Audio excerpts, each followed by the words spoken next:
नमस्कार, स्वदेश न्यूज देख रहे हैं आप। मैं हूं आपके साथ ऋषभ सोनी और लेकर आया हूं हमारा खास कार्यक्रम, जिसमें आज हम बात करेंगे सौगात की। वो सौगात जो प्रधानमंत्री देने वाले हैं।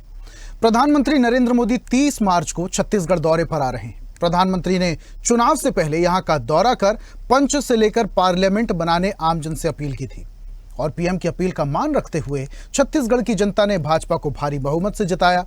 अब ऐसे में प्रधानमंत्री नरेंद्र मोदी फिर से छत्तीसगढ़ के दौरे पर आ रहे हैं, जहां वो हजारों करोड़ की सौगात छत्तीसगढ़ वासियों को देंगे। 30 मार्च हिंदू नववर्ष के दिन प्रधानमंत्री नरेंद्र मोदी का छत्तीसगढ़ दौरा प्रस्तावित है। छत्तीसगढ़ की धरती पर प्रधानमंत्री हिंदुत्व का झंडा बुलंद करते नजर आएंगे। प्रधानमंत्री नरेंद्र मोदी पहली बार यहां गैर चुनावी सभा को संबोधित करेंगे। इस दौरान वो एनटीपीसी के 800 मेगावाट यूनिट, रेलवे के बिलासपुर रायपुर रेल चौथी लाइन समेत कई विभिन्न कल्याणकारी योजनाओं का भूमि पूजन और लोकार्पण भी करेंगे। छत्तीसगढ़ आदिवासी बाहुल्य क्षेत्र है, लिहाजा इस जनजाति से जुड़ी कई योजनाओं का भी लोकार्पण किया जाएगा। प्रधानमंत्री की जनसभा में प्रदेश भर से 2 लाख लोगों के जुटने की संभावना है। तैयारियों की कमान खुद मुख्यमंत्री विष्णुदेव साय ने संभाल रखी है। पीएम के दौरे को लेकर उप मुख्यमंत्री अरुण साव का कहना है कि प्रधानमंत्री नरेंद्र मोदी को सुनने के लिए 2 लाख से ज्यादा लोगों के पहुंचने की संभावना है। इस भव्य कार्यक्रम में प्रधानमंत्री नरेंद्र मोदी प्रदेश की जनता को 33,700 करोड़ से ज्यादा की सौगात देने वाले हैं। वहीं पीएम के आगमन पर कांग्रेस प्रदेश अध्यक्ष दीपक बैज ने स्वागत करते हुए कहा कि पीएम मोदी की गारंटी पर भी वो कुछ कहें, क्योंकि मोदी जी को पता है कि मोदी की गारंटी यहां वेंटिलेटर पर है। बैज ने आरोप लगाया कि ईडी, सीबीआई ने उनके भाषण का कंटेंट तैयार तो कर लिया होगा। बहरहाल अब छत्तीसगढ़ की धरा पर प्रधानमंत्री का आगमन है तो सियासत भी जोर पकड़ने लगी है। सत्ता पक्ष विपक्ष के बीच राजनीति भी होने लगी है। पहले हम कुछ आपको बयान सुनवाते हैं और उसके बाद इस मुद्दे पर चर्चा करेंगे। और अनुमान है कि लगभग 2 लाख लोग इस कार्यक्रम में शामिल होंगे। और जब देश के यशस्वी प्रधानमंत्री माननीय नरेंद्र मोदी जी आ रहे हैं तो छत्तीसगढ़ को बड़ी सौगात मिलने जा रही है। लगभग 33,000 करोड़ रुपए के विभिन्न परियोजनाओं का लोकार्पण और भूमि पूजन होने जा रहा है। एनटीपीसी के कुछ काम हैं, कुछ नेशनल हाईवे ऑफ अथॉरिटी के काम हैं, रेलवे के कुछ काम हैं, ऐसे विविध विभागों के काम हैं जिनका लोकार्पण भूमि पूजन होना है। अगर मोदी जी आ रहे हैं तो मुझे लगता है भारतीय जनता पार्टी पिछले विधानसभा चुनाव और लोकसभा चुनाव में जो वादे करके आए हैं, शायद प्रधानमंत्री जी उन गारंटियों को भी अगर बोल देते कि हमने मोदी गारंटी के नाम से सरकार बना, विधानसभा लोकसभा में भी जीत के आए, वो इतनी गारंटी पूरी हुई, शायद मोदी जी अगर अपने मुंह से बोल दे तो ज्यादा बेहतर होता। हालांकि मोदी जी को पता है मोदी गारंटी छत्तीसगढ़ में वेंटिलेटर पर है। तो अच्छा तो है, अभी ईडी और सीबीआई का रेड चल रहा है, तो प्रधानमंत्री के लिए बोलने के लिए तो भारतीय जनता पार्टी और सरकार ने तो एक कंटेंट तैयार कर ही लिया है, आके बोलेंगे प्रधानमंत्री। तो धान के कटोरा पहुंचने वाले हैं प्रधानमंत्री मोदी। अब जब मोदी आ रहे हैं तो सियासी बयानबाजी भी आना शुरू हो चुकी है। अब इसको लेकर विपक्ष कई तरीके के सवाल भी खड़े हो रहा है और इसके साथ साथ विपक्ष ने ईडी और सीबीआई का जिक्र भी किया। इस मुद्दे पर ज्यादा चर्चा भी करेंगे। कुछ मेहमान हमारे साथ जुड़ रहे हैं, उनका परिचय आपसे करा देते हैं। बीजेपी प्रवक्ता डॉक्टर गंधर्व पांडे हमारे साथ जुड़ रहे हैं। गंधर्व जी, बहुत बहुत स्वागत है आपका चर्चा में। और कांग्रेस प्रवक्ता अनिल चौहान जी भी हमारे साथ जुड़े हुए हैं। अनिल जी, आपका भी बहुत बहुत स्वागत है और चर्चा की शुरुआत मैं आपसे ही करूंगा। सर, प्रधानमंत्री मोदी देश के प्रधानमंत्री हैं, किसी पार्टी के प्रधानमंत्री नहीं है। स्टेट तो वो किसी भी जा सकते हैं, सौगात दे सकते हैं। आपकी पार्टी के नेता पीसीसी चीफ दीपक बैज ये कह रहे हैं कि ईडी और सीबीआई ने प्रधानमंत्री के लिए कंटेंट तो तैयार कर ही लिया गया होगा। क्या सरकारी एजेंसियां प्रधानमंत्री मोदी के लिए कंटेंट तैयार करती हैं? अनिल जी। महोदय, आपको, हमारे साथी प्रिय भाई भाजपा प्रवक्ता गंधर्व पांडे जी को और आपके विद्वान दर्शकों को स्वदेश न्यूज के मेरा नमस्कार। देखिए, सबसे पहला बहुत अच्छा सवाल आपने किया। मैं बहुत प्रसन्न हुआ आपके इस सवाल से, क्योंकि मैं इस विषय पर बोलना ही चाहता था। आजादी के बाद से हम सभी ने देखा है कि चुनाव आते थे, आम चुनाव, और एक बार देश का प्रधानमंत्री चुन लिया जाता था तो सभी दलों के लोग उनको सुनने जाते थे, अपनी इच्छा से सुनने जाते थे और सभी को एक रोमांच रहता था कि देश का प्रधानमंत्री हमारे यहाँ आ रहा है। आप बहुत वरिष्ठ पत्रकार हैं, आपने इसके पहले भी 7-8 दौरे तो मैं जानता हूं छत्तीसगढ़ में प्रधानमंत्री जी के। कभी देखा आपने कि प्रधानमंत्री मंचों से बोले हों? क्या आपको महसूस नहीं हुआ कि सिर्फ भारतीय जनता पार्टी का एक नेता मंच से बोल रहा है? मैं समझता हूं कि गंधर्व पांडे जी हमारे लिए, विपक्ष के लिए शायद सम्मान से बात कर देते हो, लेकिन मैंने प्रधानमंत्री जी के मुंह से कभी भी विपक्ष के लिए सम्मान की बात नहीं सुनी। तो विपक्ष भी तो प्रधानमंत्री मोदी जी के लिए कभी सम्मानित बात नहीं करता ना साहब। ताली एक हाथ से थोड़ी बजेगी, ताली तो दोनों हाथ से बजेगी। और मेरे हिसाब से अनिल जी मेरे हिसाब से सम्मान तो देना ही होगा। अनिल जी मेरे हिसाब से प्रधानमंत्री को, विपक्ष हो चाहे किसी भी पार्टी का नेता हो, सम्मान तो देना होगा, क्योंकि अब वो प्रधानमंत्री किसी पार्टी के नहीं, देश के प्रधानमंत्री हैं। सम्मान तो देना होगा। बहुत बहुत अच्छा विषय आपने उठाया। देखिए, मैं इस विषय को कहना यह चाहता हूं कि जब हमको सम्मान पाना है और हम बड़ी कुर्सी पर बैठे हैं तो हमको सम्मान देना सीखना होगा। एक बात याद रखिएगा साहब, आपके स्टूडियो में एक चौकीदार होगा, आप आकर रोज उसको सुबह गाली देंगे तो या तो वो जॉब छोड़ देगा या आपसे भी बदतमीजी किसी ना किसी दिन करेगा। सवाल इस बात का है कि देश के प्रधानमंत्री को कभी मैंने भैंस मुजरा और मंगलसूत्र की बात करते नहीं सुना।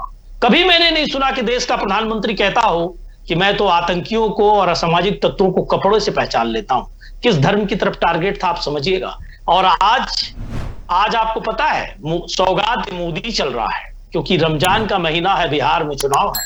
अभी आपने जब स्टार्ट किया न्यूज को तो आपने कहा कि हिंदू धर्म के लिए नई सौगात लाएंगे। अभी सौगात मोदी चल रहा है। क्यों? क्योंकि साहब चुनाव है, सिर्फ चुनाव, कुर्सी और सत्ता की भूख। प्रधानमंत्री कहते हैं कि हिमंता बिस्वा शर्मा शारदा घोटाले का दोषी है, उसने 30,000 करोड़ से 60,000 करोड़ गबन किया है। और भाजपा ज्वाइन किए तो असम के मुख्यमंत्री। सारी जांच आज भी पेंडिंग है साहब, निराकृत नहीं हुई है। ऑफिशियल आंकड़े हैं मेरे पास, ऑफिशियल पेपर है मेरे पास। ज्योतिरादित्य सिंधिया, नवीन जिंदल, अशोक चौहान, कितने नाम लूं आपके सामने। प्रधानमंत्री ने चुनावी सभाओं में नहीं, as a prime minister non election time में उन्होंने बोला कि ये सब भ्रष्ट हैं, और जैसे ही भाजपा ज्वाइन की वो साफ सुथरे हो गए। साहब, प्रधानमंत्री पद को मैंने जितना पढ़ा, जितने वीडियो, जितने कंटेंट मैंने देखे, कभी इतना मर्यादित नहीं देखा, और कभी इतना विपक्ष पर बदले की कार्रवाई करते हुए भी नहीं देखा। और विपक्ष की इतना विपक्ष अनिल जी, प्रधानमंत्री का ये जो छत्तीसगढ़ दौरा है, ये पूरी तरीके से चुनावी है। पार्टी और मोदी जी का उदय भी नहीं होता। अनिल जी, अब सवाल आया दौरे का। जी अनिल जी, ये जो दौरा है, क्या प्रधानमंत्री का ये दौरा पूरी तरीके से चुनावी है? देखिए, प्रधानमंत्री जी का एक भी दौरा मैंने किसी देश में कहीं भी प्रधानमंत्री के तौर पर दौरा नहीं देखा। भाजपा नेता का मैंने दौरा देखा। जब हमको उनमें प्रधानमंत्री नजर आएगा तो हमें खुशी होगी, हर देश के नागरिक को खुशी होगी कि आज भाजपा का नेता नहीं, एक विचारधारा का व्यक्ति नहीं, सभी विचारधाराओं को लेकर चलने वाला नेता बोल रहा है, जो सभी धर्मों का, सभी दलों का। अनिल जी, ईडी और सीबीआई प्रधानमंत्री के लिए कंटेंट लिखती है, इस बात का समर्थन करते हैं आप? देखिए, प्रधानमंत्री का कंटेंट तो हमेशा अधिकारी लिखते हैं, तो कोई नई बात है क्या? आपने देखा है कि कैसे टेलीप्रॉम्प्टर खराब हुआ, प्रधानमंत्री जी मैं सीबीआई और ईडी की बात कर रहा हूं साहब, क्योंकि जो पिछले समय में कार्रवाइयां हो रही थी छत्तीसगढ़ में, आपके नेताओं के ऊपर ईडी और सीबीआई की जो कार्रवाइयां हो रही थी, उसको ध्यान में रखते हुए मैं ये सवाल कर रहा हूं। ठीक है, वापस से आऊंगा आपके पास और इस बारे में आपसे और भी जानकारी मैं लूंगा। गंधर्व जी को भी चर्चा में शामिल कर लेते हैं। अनिल जी, गंधर्व जी को भी चर्चा में शामिल कर लेते हैं। गंधर्व जी, पूरी बात आपने अनिल जी की सुनी। दीपक बैज तो यही कह रहे हैं, ईडी और सीबीआई जो है वो कंटेंट लिखते हैं पीएम मोदी के लिए। प्रधानमंत्री मोदी का ये जो दौरा है छत्तीसगढ़ में, क्योंकि अमूमन देखा गया प्रधानमंत्री मोदी हो, गृह मंत्री हो, कैबिनेट मिनिस्टर हो, जब भी छत्तीसगढ़ आते हैं करोड़ों रुपए की सौगात देते हैं। ये जो राजनीतिक सिनेरियो बन रहा है पीएम मोदी के आने को लेकर, इस पर क्या कहेंगे? जी, सर्वप्रथम सभी को मेरा नमस्कार। देश के यशस्वी प्रधानमंत्री आदरणीय नरेंद्र मोदी जी छत्तीसगढ़ आ रहे हैं, बिलासपुर आ रहे हैं। आपने खुद बताया 33,000 करोड़ से अधिक की सौगात देने वाले हैं, जिसमें 3 लाख से अधिक पीएम आवास योजना के जो ग्रामीण हितग्राही हैं उनको दिया जाएगा। 109 पीएम श्री स्कूल का शुभारंभ है, एनटीपीसी सेल और विभिन्न प्रकार के रेल इलेक्ट्रिफिकेशन की, रोड की योजनाओं का सौगात वहां पर मिलने जा रहा है। और जिस प्रकार से हमारे साथी बड़े भाई अनिल चौहान जी ने कहा कि मोदी जी को हम रिस्पेक्ट नहीं दे पाते, ये नहीं दे पाते क्योंकि वो हमको ऐसा नहीं लगते, तो ये क्या है, ये देश के प्रधानमंत्री। अब इनको स्वीकार करना होगा कि वो काला दौर जा चुका है। ये उन नेताओं का दौर नहीं है जो देश में अपने शासन को बचाने के लिए इमरजेंसी लगा देते थे। ये जनता के चुने हुए वो नेता हैं जिसे जनता ने अपने प्रेम से, आशीर्वाद से हमेशा जिताया है। ये वही मोदी जी हैं जब विधानसभा चुनाव के समय वो छत्तीसगढ़ आए थे तो उन्होंने कांग्रेस पार्टी का पर्दाफाश किया था कि किस तरह से छत्तीसगढ़ की जब कांग्रेस सरकार थी तो वो कहां का एटीएम बन करके बैठी थी। और जितने बार भी यशस्वी प्रधानमंत्री मोदी जी छत्तीसगढ़ आए हैं उन्होंने छत्तीसगढ़ के हर वर्ग को हित देने का कार्य किया है, विभिन्न प्रकार की योजनाओं की सौगात दी है। और जिस प्रकार से अनिल चौहान जी बोल रहे थे, मुझे याद आता है जब इनका शासनकाल था, देश के निर्माण मंत्री आए थे नितिन गडकरी जी, उन्होंने रोड की सौगात दी, अगले दिन देखे तो मुख्यमंत्री जी ने अपने नाम का पोस्टर लगा दिया 20,000 करोड़ का रोड बनाएंगे करके। तो ये तो हालत थी उस समय की सरकार की। वर्तमान में कांग्रेस पार्टी को यह स्वीकार करना होगा कि देश के यशस्वी प्रधानमंत्री अगर आ रहे हैं तो खुले दिल से उनके स्वागत में उनको भी रहना चाहिए। निश्चित तौर पे ये देश के यशस्वी जो हमारे प्रधानमंत्री वो आज की डेट में ग्लोबल लीडर हैं, उनकी स्वीकार्यता विश्व स्तर पर है, पर कहीं ना कहीं कांग्रेस पार्टी के पेट में दर्द होता है क्योंकि इनकी विचारधारा और इनकी सोच केवल एक परिवार तक, केवल एक बंगले तक सीमित रह जाती है। और बहुत ही दुख के साथ कहना पड़ रहा है कि जो लक्ष्य आदरणीय प्रधानमंत्री मोदी जी ने रखा है विकसित भारत का, उसमें जो अहम भूमिका छत्तीसगढ़ निभाने जा रहा है, ये हर विकास कार्य का विरोध करना, कोई किसी अच्छे कार्य को करने जाए तो उसके विरोध पर उतर जाना। तो इस प्रकार से जब विपक्ष अपना काम करने लगे तो विपक्ष को भी क्या बोला जाए आप बताइए। जब बात होती है छत्तीसगढ़ में इन्वेस्टर को बुलाने की तब इनके पेट में दर्द होता है, जब बात होती है कि देश के प्रधानमंत्री आएंगे और यहाँ विभिन्न योजनाओं का शुभारंभ करेंगे तब इनके पेट में दर्द होता है। तो कहीं ना कहीं कांग्रेस पार्टी की मानसिकता, लेकिन गंधर्व जी जब विपक्ष की सरकार थी, जब कांग्रेस की सरकार थी, गंधर्व जी जब कांग्रेस की सरकार थी, लेकिन तब भी आरोप लगते रहे केंद्र पर, बीजेपी पर और केंद्र की सरकार पर कि सहयोग नहीं दिया जा रहा, भेदभाव किया जा रहा है। अगर इस तरीके के सवाल उठते हैं तो इस पर भी ध्यान दिया जाना चाहिए। अब डबल इंजन की सरकार, इसलिए प्रधानमंत्री मोदी छत्तीसगढ़ आ रहे हैं। इसका बहुत ही अच्छा प्रश्न आपने पूछा है, बहुत अच्छा उत्तर है मेरे पास। मैं बता रहा हूं कि देश के यशस्वी प्रधानमंत्री मोदी जी और केंद्र की मोदी सरकार ने किसी भी प्रकार से बजट में हेराफेरी नहीं की। छत्तीसगढ़ को हमेशा पैसे से समृद्ध रखने का प्रयास किया। स्मार्ट सिटी के माध्यम से 800-900 करोड़ रुपए उपलब्ध कराए, जिसको भी ये लोग पेटी ठेकेदारों को ठेका दे देके उसका बंदरबाट कर लिया। इन्होंने बूढ़ा तालाब में फवारा लगाया जो 2 दिन चल के बंद हो गया। इन्होंने चौक के सौंदर्यीकरण के नाम पे 5-5, 10-10 लाख का टीवी ले लिया जो हफ्ते 10 दिन में खराब हो गया। तो इस प्रकार से जो केंद्र का पूरा पैसा आता था उससे यहाँ के जो लीडरशिप थी उस समय छत्तीसगढ़ कांग्रेस की, वो पूरा पैसा बंदरबाट हो जाता था। और छत्तीसगढ़ की आम जनता से ये लोग क्या आग्रह करते थे कि आप चाहे ग्रेजुएट हो, आप चाहे पढ़े हो, मैं महिलाओं की, माताओं की, महिला स्व सहायता समूहों और ग्रामीणों की बात नहीं कर रहा हूं। ग्रेजुएट लोग जब मुख्यमंत्री के पास जाते थे कि हमारे पास बेरोजगार घूम रहे हैं, रोजगार की उपलब्धता कराइए, तो इनका कहना होता था कि जब तक आपको रोजगार नहीं मिल जाता कम से कम गोबर बिन लीजिए। तो इस प्रकार की मानसिकता के साथ छत्तीसगढ़ का विकास करने के लिए कांग्रेस पार्टी यहाँ पर आई थी। लेकिन गंधर्व जी, आप समस्याओं की बात कर रहे हैं। गंधर्व जी, आपने बेरोजगारी की बात की, पढ़े लिखे लोग अभी भी ऐसे हैं जिन्हें नौकरी नहीं मिल रही है। कांग्रेस के शासनकाल से पहले लंबे वक्त तक तो आपकी पार्टी की सरकार थी और अभी भी लंबा वक्त हो गया है, समस्याएं अभी भी लेकिन छत्तीसगढ़ में है। मैं नल जल योजना की बात कर लूं, धरातल स्थिति बिल्कुल उलट है। बिजली की मैं बोल दूं तो भी उसकी समस्या बनी हुई है, रेलवे की समस्या बनी हुई, समस्या है साहब। प्रधानमंत्री, गृह मंत्री, इनके दौरे से क्या होगा, जनता को क्या मिल रहा है? देखिए, जो समस्याएं हैं उनके निराकरण के लिए पूर्णतः प्रयास करना हमारा काम है, इसी हेतु हम सरकार में आए। जो नल जल योजना की बात है, उसके जो टंकी निर्माण और बाकी पाइपलाइन का कार्य था वो हमारी सरकार आने के पूर्व ही आधे गांव का कंप्लीट करके बैठ चुके थे। ये उसमें जल की कहां से व्यवस्था होगी इसका कोई ठिकाना नहीं था। उसे आज दुरुस्त करने का काम कर रहे हैं माननीय अरुण साहू जी।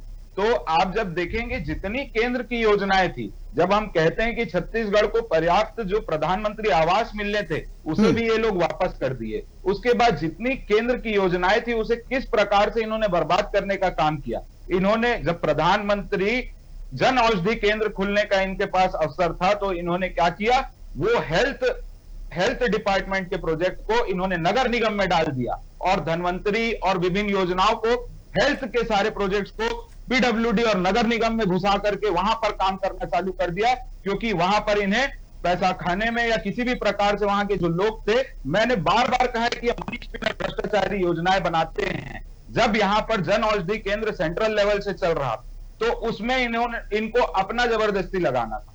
जब बेरोजगारी की बात होती है तो आपने बहुत ही अच्छा प्रश्न उठाया। पूर्व में एनटीपीसी का एक जो वहां पर प्लांट था जो इन्होंने स्टॉल्ड करके रखा था, उसका भी जीर्णोद्धार करने का प्रयास कोई कर रहे तो मोदी जी का दौरा हुआ, उसके बाद ही वो चालू हुआ, जहां आज वहां लोकल लोगों को रोजगार उपलब्ध हो रहा है। और अभी भी जो इन्वेस्टर समिट और ऐसी सारी चीजें की जा रही हैं वो इसीलिए की जा रही हैं कि छत्तीसगढ़ के जो युवा पलायन के लिए विवश हो चुके हैं। हमारा तो प्रोजेक्ट 2014 में था कि नया रायपुर को आईटी हब बनाएंगे, जो 2020-21 तक कंप्लीट हो जाना चाहिए था। उस समय की 12 में से 7 कंपनियां वापस चली जाती हैं। क्यों चले जाती हैं? क्योंकि भूपेश बघेल जी उनको बिजली सप्लाई नहीं दे पाते। जो राज्य सरप्लस बिजली बनाता है वो राज्य का मुख्यमंत्री और उसके अधिकारी गण मिल करके वो जो इन्वेस्टर्स थे उनको इतना प्रताड़ित करते हैं कि वो वापस चले जाते हैं। केसी कोठारी जी जो एक इन्वेस्टर थे वो कोर्ट तक के घसीट के ले गए इनकी सरकार को कि मैंने यहाँ हजारों करोड़ रुपए लगा दिया है और ये मुझे कोई सुविधा नहीं दे पा रहे हैं। तो इस प्रकार से इन्होंने हमारा जो अटल नगर का नया रायपुर का जो प्रोजेक्ट था आईटी हब का, उसको कुचलने का काम किया था। आज उसको वापस जीवित करने का काम आदरणीय प्रधानमंत्री नरेंद्र मोदी जी के नेतृत्व में विष्णुदेव साय जी की सरकार कर रही है। विजन 2047 के साथ इस बजट में, इसके पहले बजट में बार बार जिक्र किया गया है कि नया रायपुर में हम फार्मास्यूटिकल हब भी बनाएंगे और आईटी हब भी बनाएंगे। तो इसी प्रकार से छत्तीसगढ़ में रोजगार बढ़ाने का भी काम चल रहा है और पिछले 1 साल में 10,000 रोजगार दिए गए हैं। इसका भी प्रमाण है, हमारे साथी प्रवक्ता से भी आप पूछ सकते हैं। और पूर्व में जो भर्ती परीक्षाएं थी, सीजीपीएससी का घोटाला आज किससे छुपा है छत्तीसगढ़ में? छत्तीसगढ़ के वो युवा जो अपने घर से दूर रहकर 5-5, 10-10 साल तक के पढ़ाई करते थे, एक हॉस्टल के कमरे में बैठ के, उनके भविष्य से खिलवाड़ किया गया। इन सभी चीजों को हमने मोदी की गारंटी में लिखा था, महतारी वंदन योजना को लिखा था, इसको लिखा था कि ये जो सीजीपीएससी का एग्जाम होता है इसको यूपीएससी के तर्ज पे कराएंगे। चलिए ठीक है, अनिल जी से प्रतिक्रिया ले लेते हैं। अनिल जी से भी प्रतिक्रिया ले लेते हैं। अनिल जी, आपकी सरकार थी, घोटाले तो तब भी हुए थे। हालांकि आपकी तरफ से, कांग्रेस पार्टी की तरफ से, भूपेश सरकार की तरफ से ये दावे किए गए, ये आरोप लगाए गए, केंद्र से सहयोग नहीं मिलता है। राज्य सरकार अपने स्तर पर काम कर सकती थी और अभी जब राज्य सरकार अपने स्तर पर काम करती है, भले ही केंद्र सरकार का भी इन्वॉल्वमेंट है, जनता को तो लाभ हो रहा है, उस पर सवाल क्या उठाना? ऋषभ जी, बहुत सारी बातें यहां गंधर्व पांडे जी ने बरगलाने की कोशिश की। बहुत स्पष्ट है। देखिए, आपने एक बात पूछी थी कि केंद्र ने सौतेला व्यवहार किया। जीएसटी, रॉयल्टी जैसे जो हमारे हिस्से के कर थे वो 20,000 करोड़ रुपए रोका केंद्र की सरकार ने। ये मैं नहीं कहता, आप सरकारी आंकड़े उठाकर देख सकते हैं जब यहां कांग्रेस की सरकार थी। अब दूसरी बात देखिएगा, कोविड की महामारी 2 वर्ष तक थी, पूरे अंतरराष्ट्रीय स्तर पर पूरी दुनिया उससे प्रभावित थी। उसके बाद भी हिंदुस्तान का कौन सा प्रदेश है जो विकास दर में अव्वल था? 2018 तक, 3 से 18 तक के आंकड़े आप उठा के देख लीजिए। मैं नहीं कहता, एनसीआरबी के आंकड़े कहते हैं 3 से 5 किसान छत्तीसगढ़ में प्रतिदिन पर डे आत्महत्या करते थे। वो आत्महत्याएं 2018 के बाद क्यों बंद हो गई साहब? क्यों बेरोजगारी दर सबसे कम छत्तीसगढ़ में थी पूरे हिंदुस्तान में? ये मैं नहीं कहता, केंद्र सरकार के आंकड़े कहते हैं। तो साहब, इन्हीं की सरकार केंद्र में बैठी है और वही हमको 2021-22 में आवास में अवार्ड देती है। उसके बाद भारतीय जनता पार्टी के नेता कहते हैं कि साहब ऐसे तो हम धुल जाएंगे। तो ये क्या करते हैं, जो बैंक में गारंटी देनी चाहिए जिससे हम राज्यांश दे सकें बैंक से पैसा लेकर, उसको ये रुकवा देते हैं और आवास का पैसा केंद्र का वापस चला जाता है। तो जानबूझकर सौतेला व्यवहार करना, लाखों ट्रेनें बंद कर देना, बारदाने के नाम पर परेशान करना, किसानों का बोनस देने से रोकना, ये सब किया भाजपा की सरकार ने। फिर भी सिर्फ 1% से भी कम अंतर से आज ये सरकार में है और इतनी बड़ी बड़ी डींगे हाँक रहे हैं। मुझे ये बताइए ऋषभ जी, क्या पहले रेलवे लाइनों का विस्तार नहीं हुआ? क्या पहले सड़कें नहीं बनी? ये तो एक सतत चलने वाली प्रक्रिया है साहब। बात करनी है तो 500 रुपए के सिलेंडर मोदी गारंटी की करिए। क्यों आप महतारी वंदन की बात करते हैं तो सनी लियोने को, भाजपा की एक एक कार्यकर्ता को 3-3, 4-4 खातों में पैसा देते हैं। आपके अधिकारी कहते हैं कि इसमें 24 से 25,000 खाते बोगस हैं जिसमें हम 1,000 प्रति महीने दे रहे हैं। आप सोचिए, 12-13 महीनों से दे रहे हैं, कितना पैसा जनता का चला गया। और किसको दे रहे हैं? अपने ही एक कार्यकर्ता के 3-3 खातों में दे रहे हैं। मैं नहीं कह रहा हूं इनके अधिकारी बयान दे रहे हैं, किसकी समीक्षा की जरूरत है। और आपने महतारी बंधन को बंद करके रखा है। जो हमारी माताएं बहनें वृद्धा पेंशन पाती थी, उन महिलाओं को 600 रुपए वृद्धा पेंशन का मिल रहा था, तो आप 400 रुपए का टॉपअप कर रहे हो साहब। तो फिर महतारी बंधन किस बात का? क्यों आप 1000 रुपए उनको नहीं दे पा रहे हैं? क्यों उनकी जेब पे डाका डाल रहे हैं? 117 रुपए पूरे हिंदुस्तान में किसानों को बोनस मिल गया केंद्र सरकार का।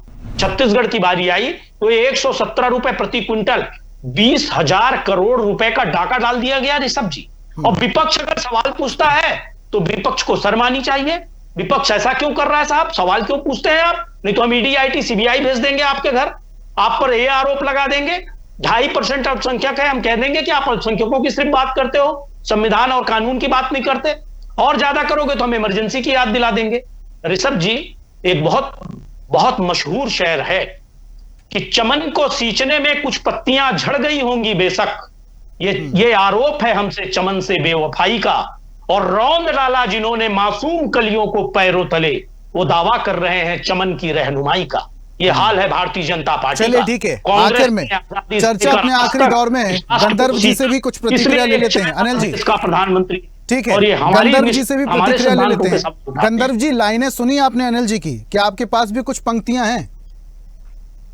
मेरे पास पंक्तियां नहीं है, मुझे बस ये जब ऐसे इन लोग पंक्तियां सुनाते हैं तो मुझे गुलाब की वो पंखुड़ियां याद आ जाती है जो इन्होंने आदरणीय प्रियंका गांधी जी के स्वागत में बिछवाई थी।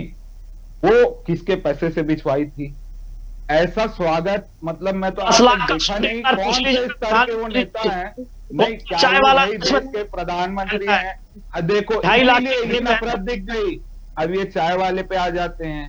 ये जब चुनाव 2014 में प्रचार हो रहा था तो सारी चीज में आ जाते थे। मैंने एक धार्मिक बात नहीं की, चालू होते ही पहली धार्मिक बात किसने की? अनिल चौहान जी ने की। इससे क्या प्रमाणित होता है? धार्मिक उत्पाद बचाने का काम या विवाद बिगाड़ने का काम कौन कर रहा है? वो प्रमाणित स्वयं यहाँ कांग्रेस पार्टी के प्रवक्ता बैठ करके करते हैं।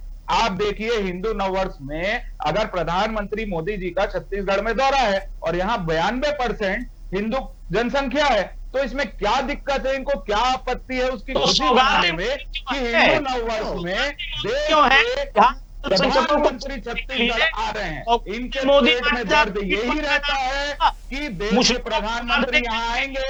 पिछली बार आए थे तो इन्होंने 72 बंद का एक नाटक किया था जो पूरी तरीके से फ्लॉप हो गया। तो इनका जो भी स्ट्रेटेजी और तैयारी रहता है वो माननीय मोदी जी के दौरे से पूरा कोलैप्स होकर जमीन के नीचे आ जाता है।